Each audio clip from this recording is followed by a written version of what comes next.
Well, thank you, Hollins. And thank you, Rachel, for relaunching Creative Mornings. It's a big task, so kudos to you for taking it on. And Holland, thank you for hosting us and for the ask. I really like that picture that was on the screen of the kid with the height chart, because I think that's something we all did as kids. And it made me think, actually, a couple years ago, I was at I think it was a Thanksgiving party with friends, and there were kids there, but there were also adults, and I was like, how do I get one of those? Because I saw all of their kids' height markers on the doorway. And so they took me over there and they grabbed the pencil and they wrote the little height thing, and we checked it every year after, and unfortunately I didn't grow at all. But but I didn't shrink at all. So that was the good news. So it was a reminder back to that about growth. I want to thank you guys for being here as well on a Friday morning at 9 a.m. I love it. It's a good way to wrap up the week and head into the weekends. As we think about creativity, I'll be honest, when Holland asked me to speak, I was like, I think you got the wrong guy. I don't think of myself as creative, and then I thought about growth, and that was challenging. But when I think about what I do with my team of people and with the small businesses that we work with every day, it really is about growth. My team's expanding, we're expanding in new markets, our customers are expanding. So it's really exciting to see that growth, so it kind of does make some sense. From a creative standpoint, I've never been very creative, but I did as I was practicing for this, I saw this piece sitting on my dining buffet at home. And so I thought, you know what, this is a good story. So back in high school, I had to take an art class, like everyone probably does. And it was multi-medium, so you had to do like sketching, which I was awful at. And ceramics, which there was something I loved about ceramics. I wasn't very good at it, but I liked the idea of like using my hands and the motion of creating something. So we were tasked to create something that kind of like meant something to us. And I don't know where I came up with this, my 17 or 18-year-old self, but I was that awkward gay kid in high school that like knew he was gay but couldn't come out, and everyone else knew I was gay, and they're like, why don't you just come out? Like, he doesn't know it yet. And I'm like, I know it, I just can't tell you guys. So I was obviously called a couple different names, and one of them was Fruit Loop. So in ceramics class, I said, I'm going to take ownership back of this name, and I'm going to create this Fruit Loops box. So I made this. It still has my name on it, Dan Iadevito, Melville High School. That's where I went to high school, in case you cared. And I don't know if I realized this is like a 17 or 18-year-old kid, but thinking about it, I like the fact that the top of the box is open, because it reminds me that I was able to come out of that stage and grow. And I do keep it out. I've had it at every house I've lived in, and I keep it out because it's a reminder to me every day of where I came from and where I am today, that even in your most challenging times, growth will happen and there's better days ahead. So that's my little creative spirit. It's probably the best thing and the last thing I ever did. so take that for what it's worth. But I think growth, the topic, it's hard to speak on, right? As I started to think about it, I'm like, well, what is growth? Like, growth doesn't just happen, right? If you buy a plant at the farmer's market and take it home, and to set it on the table, it's not going to grow, right? It's probably going to die if you don't do anything with it. You have to take care of it. You have to give it water. You have to give it sunlight, which some days I'm good at, some days I'm not good at. But it doesn't just happen on its own. And it's the same for entrepreneurs. You can start a business, and if you don't do anything with it, it's never going to go anywhere. It's not going to grow. You have to put a lot of work into it and a lot of strategy. So as I thought about growth, those were the ideas that came to mind, that it's really about the intentionality of the growth. It's about creating a strategy for your growth, and it's about making sure that it's authentic and something that's genuine to you. And as I think about Holland and the novel neighbor, it's a passion of hers, and it's something that fits in with her passion, her skill set, and maybe not the skill set that you initially came into it with, but the skill set that you created, and just who you are genuinely as a person in that sense of community. And I would add a fourth one around the idea of community, because I think personally or professionally, we grow our best when we're surrounded with really good people. So on that note, I'm going to take you back in the time machine to 2023, quickly, if you'll entertain me for a few minutes. And 2023 was an exciting year for me. I hope it was a better year for you. But it was a time in my life, probably the biggest time, where a lot of different things were happening all at once. And it was a huge period of growth, and I really didn't have time to step back and think about it at the time, but I'll just take you quickly through the timeline. So March of 2023, the national sales manager at the time announced that she was moving into a different department, and that spot was going to be open. So I knew at some level that there was going to be potentially an opportunity there. April of 2023, me and my partner of 8.5 years decided that we were going to end our chapter together. Now, as far as ending relationships go, it went as good as you can possibly imagine. We are really good friends today, but after 8.5 years being with someone, in your life, totally changing, it was quite exciting. Also that same month, I decided I was going to re-employ my fitness journey. So I hadn't been working out since before COVID. So I decided to jump back into the gym, get a trainer, and go back to it. What I realized very quickly was that my early 40s-year-old Dan did not work the same way that his mid-30-year-old Dan worked. So I threw my back out miserably the first time we worked out together, and that culminated into about a year and a half worth of persistent back pain as I learned how to navigate physical fitness as an older person. That also created a lot of anxiety that was sparked, and there was a period where I was having weekly anxiety attacks just from the pain, which really wasn't that severe, but it was sparking a lot of anxiety. So I was seeing a lot of chiropractors and physical therapists. That started in April. May, I got my first apartment, moved into my new apartment, which was exciting, and started to live my life as a single person. June, I cried. My furniture arrived in my new apartment. I sat down at a table and had a takeout meal from a place that me and my former partner ate at all the time. And for the first time in months, I just cried. And I have to tell you, it's the best cry I've ever had. I didn't want it to end because I had so much pent up energy from just surviving for several months and just making decision that I hadn't really sat down and taken the time to acknowledge what was going on. And so I cried. July, apparently, as I look back through some pictures, I went to a spa. So there's that. And then I worked on my business plan. So, I knew the sales manager position was open. And so, fortunately, I already had a business plan in place. When I was leading the St. Louis team and not the national team, I decided to kind of pursue things from a different perspective. So I mapped out a business plan. What if I was in the next level up? Like, how would I approach the national team? So I could think about the way that I operated my business line differently. But I recrafted my business plan in July. In August, I was asked to take on the assignment of national sales manager. So that was exciting to see that come to fruition. September, I realized, wow, it has been a whirlwind of a few months. They say there's like 5 major things that can happen to you in your life, and I don't know all of them, but job change, relationship change, housing change, and like 3 of those occurred in the span of a couple months.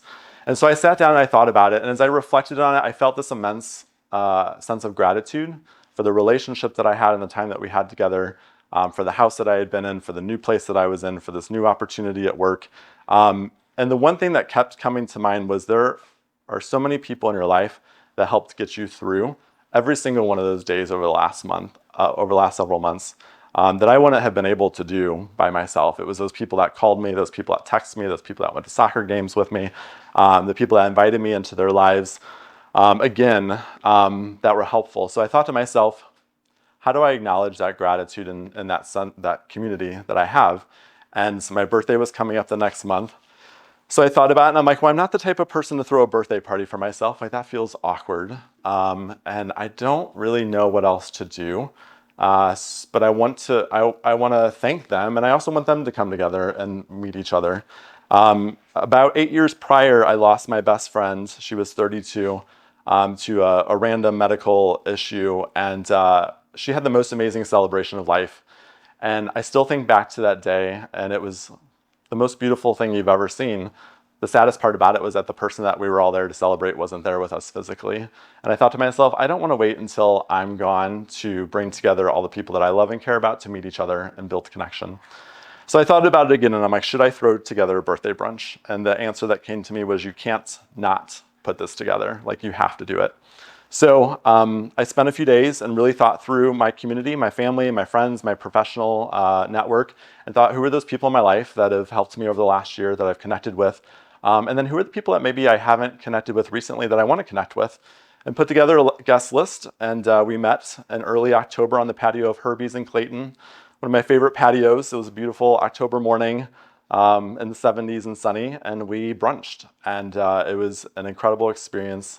So much laughter, so much love, so much connection. And after the event, I talked with people and heard stories of people connecting. That was my one ask for the day, is meet someone new that you haven't met before, as Rachel asked you to do this morning, and build a connection with someone else.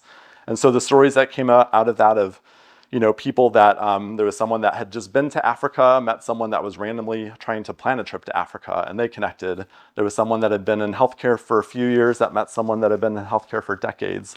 There were people like, oh my God, I've heard about you before, but I've never actually met you. And there were so many of those random connections that it was just a really beautiful thing. So, as you think about intentionality, like it was really intentional planning that event, but then there was a strategy behind it of how do I actually get people to connect genuinely? Because I wanted it to be authentic. I didn't want it to be about me. I wanted it to be about we and the power of community and building connection. So someone said to me a couple days later, they're like, wow, that was a great party. Like you should do that every year. So let's do it. Let's do it. So I've continued to host that brunch every year. And it's just a reminder to me that growth doesn't happen in isolation, that we grow through people and connections. So every year I do the same thing. I sit down and I think about who are those people that I want to invite. No one has ever been kicked off the guest list. But sometimes people move away. But other people, I think 2 years ago, Holland was one of those people that was on the periphery. Like we had a business connection and a professional connection, but I really admired just who she was as a human. And we had gotten to know each other a little bit more. And I'm like, I want to invite her. Like I want her to be at this thing. I want her to meet people. I want to bring her in closer because I want to get to know her more. And going back to that piece around authenticity and genuineness, I don't need anything. I'm fortunate. So I asked people, your presence truly is my present, but I know some people, their love language is gifting. So I said, make a donation to the Noble Neighbor, support a great cause. So if you're not familiar with the Noble Neighbor, check it out. It's a great nonprofit that Holland launched. So, that was a great, it's been a great event, and it's really been exciting to see it grow every year and see kind of what it becomes. So, 2 years ago, we did the patio at the Bellwether, which is a beautiful space. And this year we were at a food truck garden, enjoying some good food. So I was there with my sling on. I had actually broken my collarbone 2 weeks prior in a cycling accident. And I remember laying in the hospital after surgery thinking, ooh, it's going to be a fun next couple of months. What can I not do? And I thought, I've got this party coming up in 2 weeks. What am I going to do? And I'm like, we got to do it. We got to be there. We got to show up because again, people that came into my life at that moment, my sister-in-law was standing outside of the ambulance door when I arrived at the hospital. My brother was there. A friend picked up the phone, when I was laying on the side of the road, and just those people in your life that show up on your best days and your worst days, like you have to bring them together and support that sense of community. So getting into the professional sense, so as I mentioned, I was asked to take on the assignment of National Sales Manager in 2023.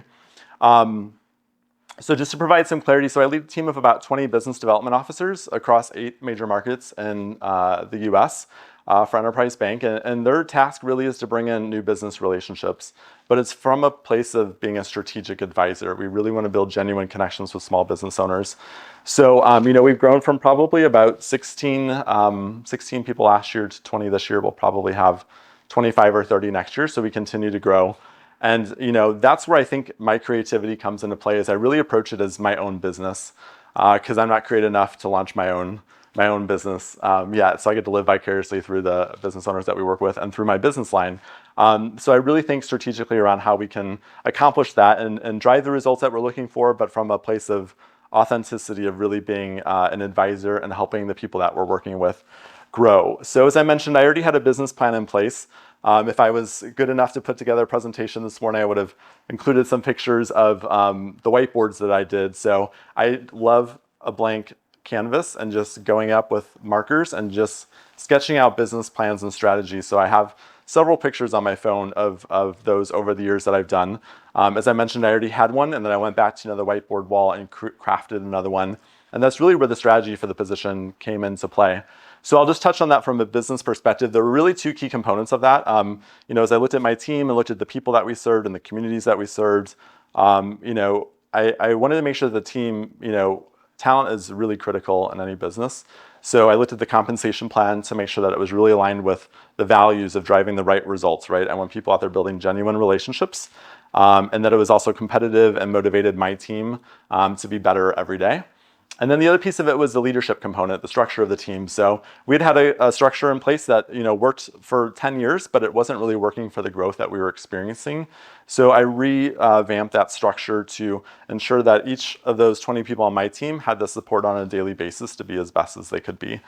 What I learned through that is that, going back to the sense of community is that I had to spend a lot of time listening to the team, spending time with them one-on-one and in small groups, asking them what they liked, what motivated them, why they loved what they did, and then where we could be better.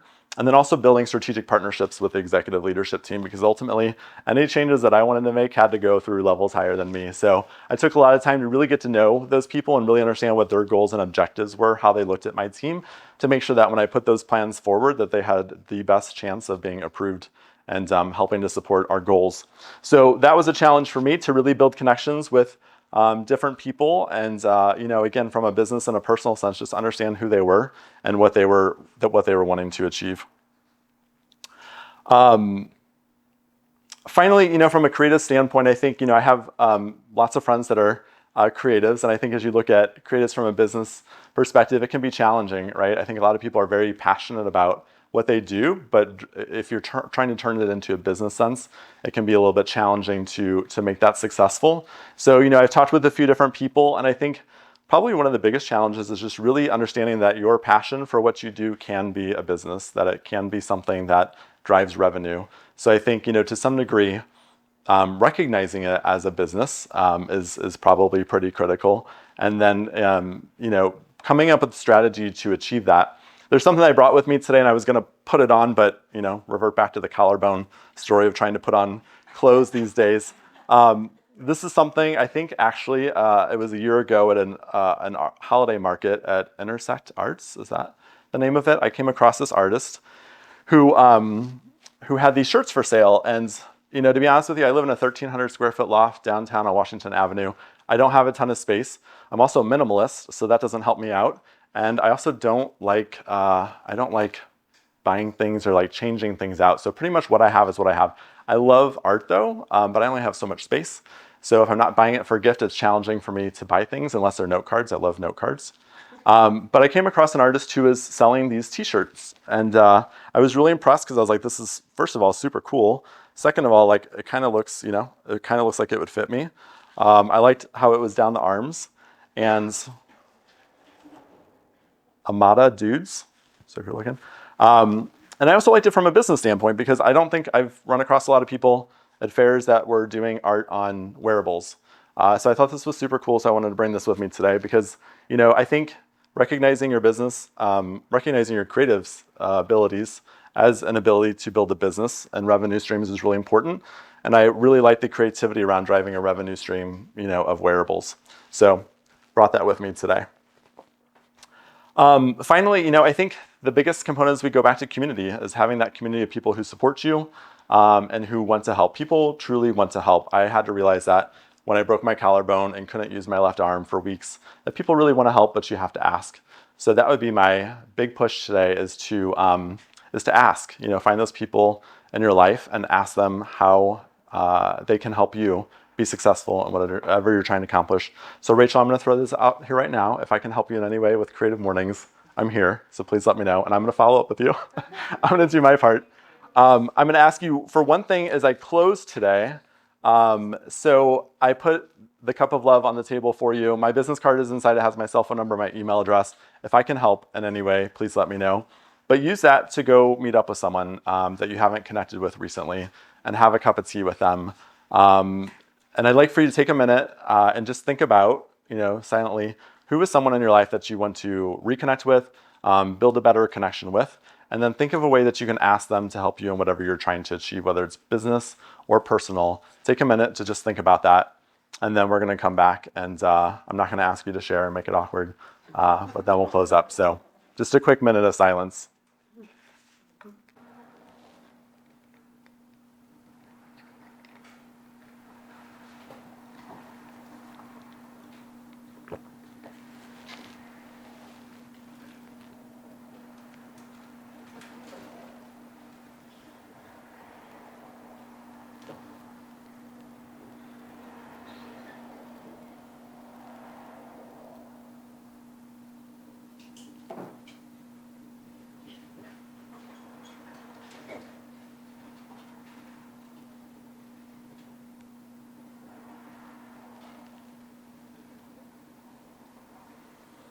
All right. I feel like we need more silence in the world. It's nice to just hear the cars go by. Hopefully you thought of someone and something that you're going to ask for help with. My card is in there, so please reach out to me if I can help in any way, be a resource, be a sounding board, talk about strategy for what you're wanting to achieve. I'll just finish on one more story. So as I mentioned, Holland came to birthday brunch 2 years ago, and she came back this year. Thank you.